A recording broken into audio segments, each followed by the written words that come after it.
Turuvekere taluk police ಠಾಣೆಯಲ್ಲಿ Kunigal DYSP Omprakash ರವರ ನೇತೃತ್ವದಲ್ಲಿ ಪರಿಶಿಷ್ಟ ಜಾತಿ ಪರಿಶಿಷ್ಟ ಪಂಗಡ ಕುಂದುಕೊರತೆ ಸಭೆ ನಡೆಯಿತು. ದಲಿತರಿಗೆ ಆಗುತ್ತಿರುವ ಅನ್ಯಾಯದ ಬಗ್ಗೆ ಸಭೆಯಲ್ಲಿ ಚರ್ಚಿಸಲಾಯಿತು. ತುರುವೇಕೆರೆಯಲ್ಲಿ ನಡೆಯುತ್ತಿರುವ ಅಕ್ರಮ ಮದ್ಯ ಮಾರಾಟ, ಇಸ್ಪೀಟ್ ದಂಧೆಗೆ ಕಡಿವಾಣ ಹಾಕಲು ಚರ್ಚಿಸಲಾಯಿತು. ತುರುವೇಕೆರೆ ಪಟ್ಟಣದ ಟ್ರಾಫಿಕ್ ಬಗ್ಗೆ ಚರ್ಚಿಸಲಾಯಿತು. ಈ ಸಂದರ್ಭದಲ್ಲಿ ತುರುವೇಕೆರೆಯ ದಲಿತ ಮುಖಂಡರು ಭಾಗವಹಿಸಿದ್ದರು. ದಂಡಿನೇಶ್ವರ ಪಿಎಸ್ಐ ಚಿತ್ತರಂಜನ್, ತುರುವೇಕೆರೆ ಪಿಎಸ್ಐ ಸಂಗಮೇಶ್ ಮೇಟಿ, circle inspector Lohith, DYSP Om Prakash ಅವರು ದಲಿತರ ಕುಂದುಕೊರತೆಯಲ್ಲಿ ಮಾರ್ಗದರ್ಶನ ನೀಡಿದರು.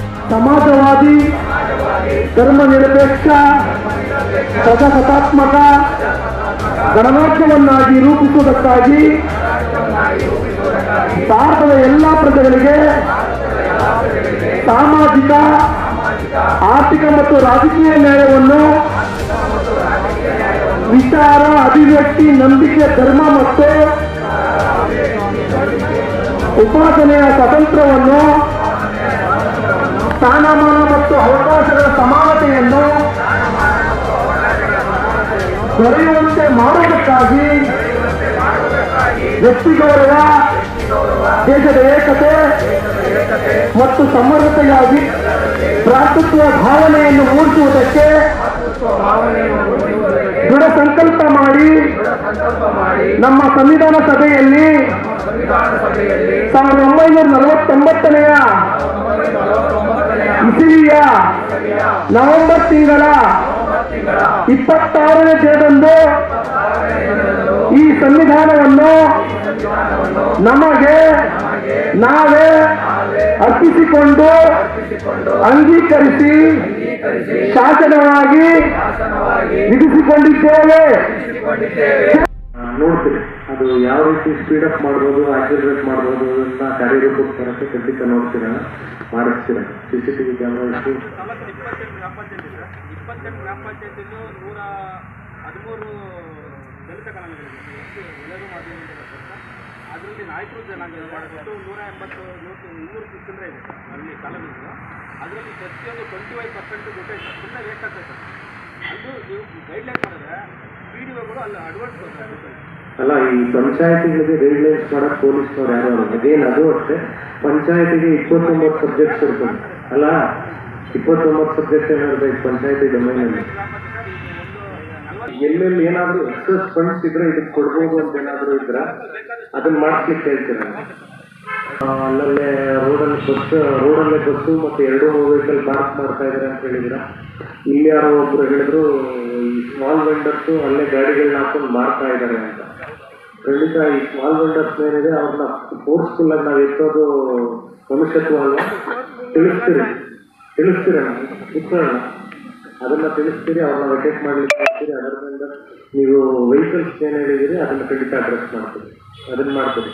ವೆಹಿಕಲ್ಗಳು ಏನು 2-3 ನಿಲ್ತಾ ಇದೆ ಅದನ್ನ ಕಂಟ್ರೋಲ್ಗೆ ತರಕ್ಕೆ ಪ್ರಯತ್ನ ಪಡ್ತೀವಿ. ಗಾಂಜಾ ಇಶ್ಯೂ, ನಿಮಗೆ ಗಾಂಜಾ ಇಶ್ಯೂ ಬಗ್ಗೆ ಗೊತ್ತಿರಲಿ. ನಮ್ಮ ತುರುವೇಕೆರೆಯಲ್ಲಿ ಯಾರೋ ಒಂದು ಹುಡುಗ ಗಾಂಜಾ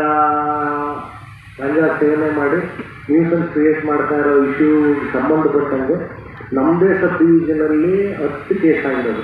ನೀವು ತುಮಕೂರು ಪೂರಾ ವಿಚಾರಿಸ್ಕೊಂಡ್ರೆ ಯಾರೂ ಹೈಯೆಸ್ಟ್ ಮಾಡಿಲ್ಲ. ನಾಗಮಂಗಲ ಇಲ್ಲಿ ಗ್ರೋತ್ ಏನಿದೆ ಅಂದರೆ ಇಲ್ಲಿ ಗಾಂಜಾ ಬೆಳೆಯೋರು ಯಾರೂ ಇಲ್ಲ. ಅಂದರೆ 20A ಅಂತ ಹೇಳ್ತಾರೆ. 20A ರಿಗಾರ್ಡಿಂಗ್ ಇಲ್ಲೇನಾದರೂ ಗಾಂಜಾ ಬೆಳೆದ್ರೆ ಅಂತ, 20B ರಿಗಾರ್ಡಿಂಗ್ ಪೊಸೆಷನ್ ಆಫ್ ಗಾಂಜಾ ಅಂತ. ಸೊ ನಾಗಮಂಗಲದಲ್ಲಿ ಇಲ್ಲಿ ಸಪ್ಲೈ ಮಾಡ್ತಿದ್ದ ಮೇಜರ್ ಪೆಡ್ಲರ್ನ ಅರೆಸ್ಟ್ ಮಾಡಿ ಎತ್ತಿದ್ದೀರಿ. ಆಮೇಲೆ ಹಾಸನಲ್ಲಿ ಅರಸೀಕೆರೆ ಹಾಸನ ಈಗ ನಮಗೆ ಗೊತ್ತಿರಲ್ಲ ಯಾರು ಏನು ಅಂತ. ಈ ಭಾಗಗಳಲ್ಲಿ ಈ ಜಿಲ್ಲೆಗಳಿಗೆ ಪೂರಾ ಸಪ್ಲೈ ಮಾಡ್ತಿದ್ದ ಗಾಂಜಾ ಪೆಡ್ಲರ್ಗಳನ್ನ ಅಷ್ಟು ಜನನ ನಮ್ಮ ಪೊಲೀಸ್ ಸ್ಟೇಷನ್, ನಮ್ಮ ಇನ್ಸ್ಪೆಕ್ಟರ್, ನಮ್ಮ ಸಬ್ ಇನ್ಸ್ಪೆಕ್ಟರ್ಗಳು ಎತ್ತಿದ್ದಾರೆ. ಅವರೆಲ್ಲ ಜೈಲಲ್ಲಿದ್ದಾರೆ. ನಿಮಗೆ ಇನ್ಫಾರ್ಮೇಶನ್ ಇರಲಿ, ಆಯ್ತಲ್ಲ. ನನ್ನ ಪ್ರಕಾರ ಗಾಂಜಾ ಎಲ್ಲಿಗೆ ಸಪ್ಲೈ ಬರ್ತಾ ಇತ್ತು ಅದು 90 to 95% ಕ್ಲೀನ್ ಆಗಿದೆ. ಆಮೇಲೆ ಯಾವುದೇ ಕಳ್ಳ ಆಗಿರ್ಬೋದು, ಈ ರೀತಿ ಪೆಡ್ಲರ್ಸ್ ಆಗಿರ್ಬೋದು, ಎಲ್ಲಿ ಪೊಲೀಸ್ನವ್ರು ಆಕ್ಟಿವ್ ಇದ್ದಾರೆ ಅಲ್ಲಿಗೆ ಬರಲ್ಲ.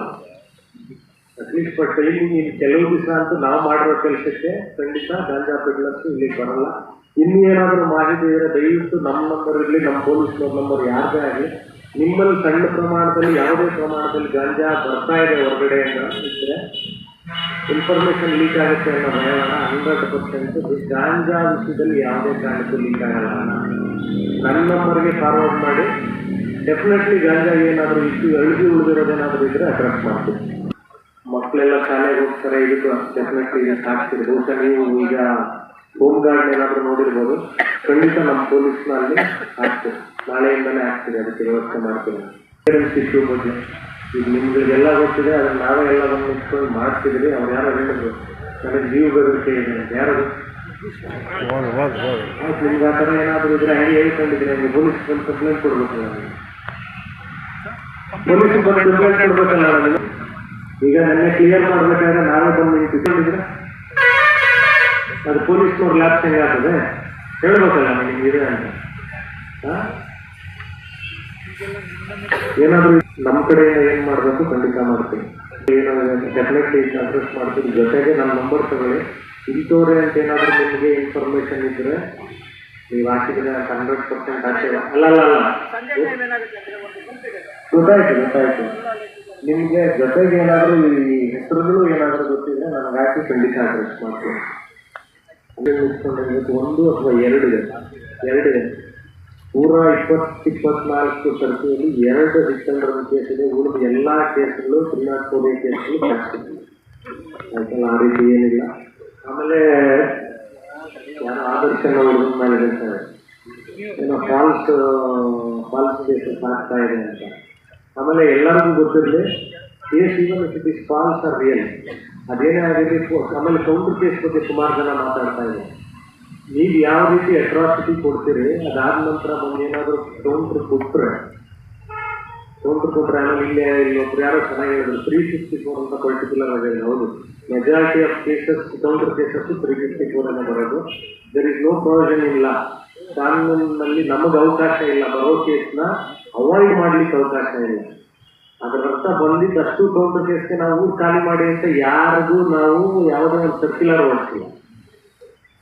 ಆಯ್ತಲ್ಲ, ಎಲ್ಲರೂ ಪೊಲೀಸ್ನವ್ರು ಹೇಳಿದಾರ, ಇಲ್ಲಿ ಯಾರು ಹೇಳಿದ್ರು ಊರು ಬಿಟ್ಟು ಹೋಗ್ತಾನೆ ಅಂತ. ಯಾಕೆ ಬಿಟ್ಟು ಹೋಗಿದಾರೆ? ಊರು ಬಿಟ್ಟು ಹೋಗಿದ್ರೆ ಅದು ನಿಮ್ಗೆ ತಪ್ಪು ತಗೊಳ್ಳುತ್ತೆ.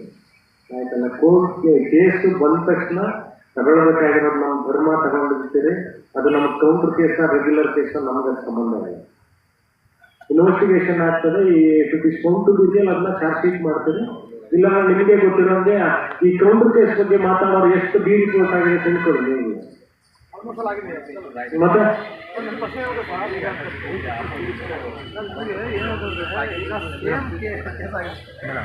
ಅವ್ರಿಗೆ ಭಯ ನಾವು ಕೋರ್ಟ್ ಅಂತ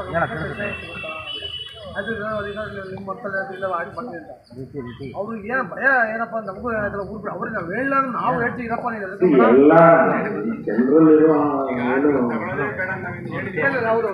ಜನರು ಭಾವನೆಗಳನ್ನೆಲ್ಲ ನಾವು ನಿಯಂತ್ರಣದಲ್ಲಿ ಇಟ್ಕೊಳ್ಳೋಕ್ಕಾಗಲ್ಲ. ನಾವು ಭಯ ಪಟ್ಟರೆ ನಾವೇನು ಮಾಡ್ತೇವೆ. ಈಗ ಎಷ್ಟು ಕೇಸ್ ಆಗ್ತದೆ, ಎಷ್ಟು ಜನ ಅರೆಸ್ಟ್ ಆಗ್ತಾರೆ, ಕೆಲವರು ಯಾಕೆ ಅರೆಸ್ಟ್ ಆಗ್ತಾ ಇಲ್ಲ ಅನ್ನೋ ಒಂದು ಥಾಟ್ ಇರಬೇಕು. ಒಂದು ಅಟ್ರಾಸಿಟಿ ಕೇಸು ಬಿ ರಿಪೋರ್ಟ್ ಆಗ್ತಾ ಇದೆ ಅಂದರೆ ರೋಸ್ ಸ್ಕ್ರೂಟ್ನಿ ಆಗಿರ್ತದೆ. ನೀವು ಹೇಳಿದ್ರೆ ಈಗ ಆಯ್ತು ಕೌಂಟರ್ ಕೇಸ್ ಚಾರ್ಜ್ ಆಗಿದೆ, ತಪ್ಪೇನು? ಈಗ ನೀವೇ ಹೇಳ್ತಾ ಇದ್ದೀರಾ ಆಗಿದೆ. ನಾನು ಹೇಳ್ತಾ ಇರೋದು ಅಂಕಿಅಂಶಗಳನ್ನ ನೀವು ಇಟ್ಕೊಳ್ಳಿ. ಈಗ ಯಾಕಂದ್ರೆ ಕೇಳ್ತಾ ಇರೋದು ಕೌಂಟರ್ ಕೇಸ್ ಬಗ್ಗೆ ಮಾತಾಡ್ತಾ ಇರೋದು ನಾನು. ಆಮೇಲೆ ಒಂದು ಗೊತ್ತಿರಲಿ, ನಮ್ಮ IPC ಅಧಿನಿಯಮ ಅಂತ ಏನಿದೆ, there is a no concept of case or counter case. Case ಅಷ್ಟೇ ನಮಗೆ. ಅಲ್ಲ, ನಮಗೆ ಯಾರು ಒತ್ತಡ ಆಗ್ತಾ ಇದ್ದಾರೆ, ಸುಮಾರು ಹಳ್ಳಿ ಜನ ಬೀಗಾಡ್ಕೊಂಡು ಎಲ್ಲ ಊರುಗಳು ಬರ್ತಾ ಇದ್ದಾರೆ. ದಯವಿಟ್ಟು ಇದು ಸಂಬಂಧಪಟ್ಟಂತ ಮಾಹಿತಿ, ರಕ್ಷಣೆಗೆ ಸಂಬಂಧಪಟ್ಟಂತ ಮಾಹಿತಿ ಇದ್ರೆ ಸ್ವಲ್ಪ ಹೇಳ್ಕೊಡಿ ಸರ್. ನೀವು ಹೇಳ್ತಾ ಇದ್ದೀರಾ micro finance is very technical concept. ಆಯ್ತಲ್ಲ, ಮೈಕ್ರೋ ಫೈನಾನ್ಸ್ ಅಂತ ಏನು ಮಾತಾಡ್ತಾ ಇದೆಯಾ, ಈಗ ಹಳ್ಳಿ ಮಟ್ಟದಲ್ಲಿ ಯಾರೋ ಮಾಡಿದ್ರೆ ಅವ್ರ ಲೇವಾದೇವಿ ಅದು ಏನೋ ಹೇಳ್ತಾರೆ. ಏನೇ ಮಾಡಬೇಕಾದ್ರೂ ಅದಕ್ಕೆ ಲೈಸೆನ್ಸ್ ಇರಬೇಕು. ನೀನು ಹೇಳಿದಂಗೆ ಮೈಕ್ರೋ ಫೈನಾನ್ಸ್ ಆಗ್ತಾ ಇದ್ರೆ they would be having license ಇಟ್ಕೊಂಡಿರ್ತಾರೆ. ಇಲ್ಲ ಅಂದರೆ ಯಾರು ಮಾಡ್ತಾ ಇದ್ದಾರೆ ಕಂಪ್ಲೇಂಟ್ಸ್ಗಳು, ಅದಕ್ಕೆ ಎಕ್ಸಾರ್ಬಿಟೆಂಟ್ ರೇಟ್ ಚಾರ್ಜಿಂಗ್ ಆ್ಯಕ್ಟ್ ಅಂತ ಒಂದಿದೆ. ಆ ಆಂಬಿಟಲ್ಲಿ ಏನಾದರೂ ಬರೋ ಹಾಗೆ ಕೇಸ್ ಮಾಡ್ತೀವಿ. ಇಷ್ಟಿಷ್ಟು ಏನಾಗ್ತದೆ, ಇಷ್ಟಿಟ್ಟು ಸಂಬಂಧಪಟ್ಟಂಗೆ ಎಲ್ಲೋ ಆಡ್ತಾ ಇದ್ದಾರೆ ಈಗ, ಅಥವಾ ದೀನದಲ್ಲಿದ್ರು ಇಂಥವರೇ ಮಾಡ್ತಾ ಇದೆ. ಇದಕ್ಕೆ ನನ್ನ ಪ್ರಕಾರ ಇದಕ್ಕೆ ಜಾತಿ ಅಂತೇನಿಲ್ಲ. ಕೆಲವರು ನಿಮ್ ಮುಂದೆ ದಿಶ ಆಡಿದ್ರು ಅವ್ನು ಆಡಕ್ ಹೋಗಲ್ಲ, ಇನ್ನು ಕೆಲವರು ಅದರಿಂದಲೇ ಬದುಕಬೇಕು ಅಂದಿರ್ತಾನೆ, ಅಥವಾ ಅವ್ನಿಗೇನೋ ಕೆಲಸ ಇರ್ತದೆ ಅವ್ನು ಮಾಡ್ತಾನೆ. ಡೆಫಿನೆಟ್ಲಿ ಇಷ್ಟಿಗೆ ಸಂಬಂಧಪಟ್ಟಂಗೂ ನಿಮ್ಗೆಲ್ಲೋ ಪೊಲೀಸ್ ಮಟ್ಟದಲ್ಲಿ ಮಾಹಿತಿ ಲೀಕ್ ಆಗ್ತಾ ಇದೆ, ನಿಮ್ಮ ಹೆಸರುಗಳು ಹೊರಗಡೆ ಬರ್ತಾ ಇದೆ ಅಂದರೆ ಈ ಇಶ್ಯೂಗೆ ನನಗೆ ಖಂಡಿತ ಶೇರ್ ಮಾಡಿ. ನಿಮ್ಮ ಮಾಹಿತಿ ಲೀಕ್ ಆಗಲ್ಲ, ಡೆಫಿನೆಟ್ಲಿ ರೈಡ್ ಮಾಡಿಸ್ತೀವಿ. ಆಮೇಲೆ ನನಗೆ ಗೊತ್ತಿರೋಂಗೆ ನಾನು ಒಂದು ಸ್ವಲ್ಪ ಇಶ್ಯೂಸ್ನ ವೆರಿ ಕ್ಲೋಸಾಗಿ ವಾಚ್ ಮಾಡ್ತೀನಿ. ಇದ್ರ ಬಗ್ಗೆ ರೆಗ್ಯುಲರ್ ಆಗಿ ಮಾಹಿತಿ ತೆಗಿತಾ ಇರ್ತೀನಿ. ಇನ್ಸ್ಟಿಟ್ಯೂಟ್ ಮಾಡಿ ಈ ಥರದ್ದೇನು ಏನಾದರೂ ಇದ್ರೆ ಆಮೇಲೆ ಗೊತ್ತಿರಲಿ ನಿಮಗೆ, ಇನ್ಸ್ಟಿಟ್ಯೂಟ್ನ ಮೇಲೆಗಡೆಯಿಂದಲೂ ವಾಚ್ ಮಾಡೋಕ್ಕೆ ಜನ ಇರ್ತಾರೆ. ನಾವು ಬಿಟ್ಟು ಅಲ್ಲಿಂದ ಸೆನ್ಸಿಟಿವ್ ವಿಶೇಷ ಇರ್ತದೆ, ಅಲ್ಲಿಂದ ಬೇಕಾಗ್ತದೆ. ಈ ತುರುವೇಕೆರೆ ತಾಲೂಕಿನಲ್ಲಿ ನೀವು ಹೇಳಿದ ಬಗ್ಗೆ ಖಂಡಿತ ನನಗೆ ಗೊತ್ತಿರೋದಕ್ಕಿಲ್ಲ, ನಮಗಿಂತ ಹೆಚ್ಚು ಇನ್ಫಾರ್ಮೇಶನ್ ಜನರಲ್ ಇರ್ತದೆ ಅನ್ನೋ ನಂಬಿಕೆ ನಮ್ಮದು. ಆ ಥರ ಏನಾದರೂ ಖಂಡಿತ ತಿಳಿಸಿ ಮಾತಾಡಿದ್ದು, ಏನಾದರೂ ಒಂದು RTO ಅವ್ರಿಗೆ ಮಾತಾಡಿ ಇನ್ಶೂರೆನ್ಸ್ ಬಗ್ಗೆ ಅವೇರ್ನೆಸ್ ಮತ್ತು DLO ಮತ್ತು LL ಬಗ್ಗೆ ಒಂದು ಸ್ವಲ್ಪ ಕನ್ಸರ್ವೇಟಿವ್ ಮತ್ತು ಲಿಬರಲ್ ಆಗಿ ಕೊಡಲಿಕ್ಕೆ ಒಂದು ಜಾಥಾ ಆ ರೀತಿ ಏನಾದರೂ ಮಾಡಲಿಕ್ಕೆ ಕ್ರಮ ತಗೋಬೇಕು. ಆಮೇಲೆ ಡ್ರಿಂಕ್ಸ್ ಇಶ್ಯೂ ನಿಮ್ಗೆ ಗೊತ್ತಿಲ್ಲ, ಬಟ್ಟಿ ಶಾಪ್ಸಲ್ಲೇನೋ ಲಿಕ್ಕರು ಬಾರಲ್ಲಿ ಸೇಲ್ ಮಾಡ್ದಂಗೆ ಮಾಡ್ತಾ ಇದ್ದಾರೆ, ಅದು ಹೋಗ್ತಾ ಇದೆ ಅಂತ ಇದೆ. ಈಗ ಪೊಲೀಸ್ನವ್ರನ್ನು ಏನು ಮಾಡ್ತಾರೆ, ಪೊಲೀಸ್ನವ್ರ ಜೊತೆ ಎಕ್ಸೈಸರ್ ಒಂದೇ ಆ್ಯಕ್ಟ್ ಕೆಳಗಡೆ ಕೇಸ್ ಮಾಡ್ಬೋದು ಅಂದರೆ ಎಕ್ಸೈಸ್ ಆಗ್ತದೆ, ಆಯ್ತಲ್ಲ. ನಮಗಿಂತ ಹೆಚ್ಚು ಕೇಸು ಮತ್ತು ಹೆಚ್ಚು ಮಾಹಿತಿ ಅವ್ರಿಗೆ ಇರ್ತದೆ, ಬಟ್ ಸ್ಟಿಲ್ ಅವ್ರಿಗೆ ಟಾರ್ಗೆಟ್ ಇರ್ತದೆ. ಲಿಕ್ಕರು ಸೇಲ್ ಮಾಡಬೇಕು ಅವ್ರಿಗೆ ಟಾರ್ಗೆಟ್ ಇರ್ತದೆ. ಅದು ಒತ್ತಡಕ್ಕೊಳಗಾಗಿ ಆಗ್ತಾ ಇದೆ ಏನೋ ಗೊತ್ತಿಲ್ಲ. ಖಂಡಿತ ಅಗೇನ್ ಇದು ಅಷ್ಟೇ, ಏನಾದರೂ ಲಾರ್ಜ್ ಸ್ಕೇಲಾಗಿ ಎಲ್ಲಾದರೂ ಹೋಗ್ತಾ ಇರೋ ಮೂಮೆಂಟ್ ಇದ್ರೇ ಹೇಳಿ, ನಾವು ಅದನ್ನು ಸ್ಟಾಪ್ ಮಾಡಿ ಖಂಡಿತ ಕೇಸ್ ಮಾಡ್ತೀವಿ. ಅರೆಸ್ಟ್ ಮಾಡಬಾರ್ದು ಅಂತ ರೂಲ್ ಇದೆ. ಪೊಲೀಸ್ನವ್ರು ಏನಾದರೂ ಅರೆಸ್ಟ್ ಮಾಡಿ ತಗೊಂಡೋಗಿ ಸ್ಟ್ರಿಕ್ಟೆಸ್ಟ್ ಸ್ಟಾಪ್ ಮಾಡ್ತಾರೆ ಪೊಲೀಸ್ನವರು. ಒಂದು ಸ್ಪೈಟ್ ಆಗ್ತದೆ ಕೆಲವು ಕೇಸ್ಗಳಲ್ಲಿ ನಾವು ಅರೆಸ್ಟ್ ಮಾಡಿ ಕಳಿಸ್ತಾ ಇದ್ದೀವಿ, ಬಿಕಾಸ್ ಅಲ್ಲಿ ಎವಿಡೆನ್ಸ್ ಕೋರ್ಟ್ ಮಾಡ್ತೀವಿ, ಆಯ್ತಲ್ಲ. ಗೊತ್ತಿರಲಿ ನಿಮಗೆ 7 ವರ್ಷಗಳಿಗಿಂತ ಕಡಿಮೆ ಪನಿಷ್ಮೆಂಟ್ ಏನಾದರೂ ಇದ್ದರೆ ಪೊಲೀಸ್ನವ್ರಿಗೆ ಅರೆಸ್ಟ್ ಮಾಡಲಿಕ್ಕೆ ಬರಲ್ಲ. ಅಂಥ ಕೇಸ್ನಲ್ಲಿ ಪೊಲೀಸ್ನವರು ಸ್ಟೇರ್ ಮಾಡಿರ್ತಾರೆ. ಜನರಲ್ ಪರ್ಸೆಪ್ಷನ್ ಕೇಸ್ ಆಗ್ತಾ ಇದೆ, ಅರೆಸ್ಟ್ ಆಗ್ತಾ ಇಲ್ಲ,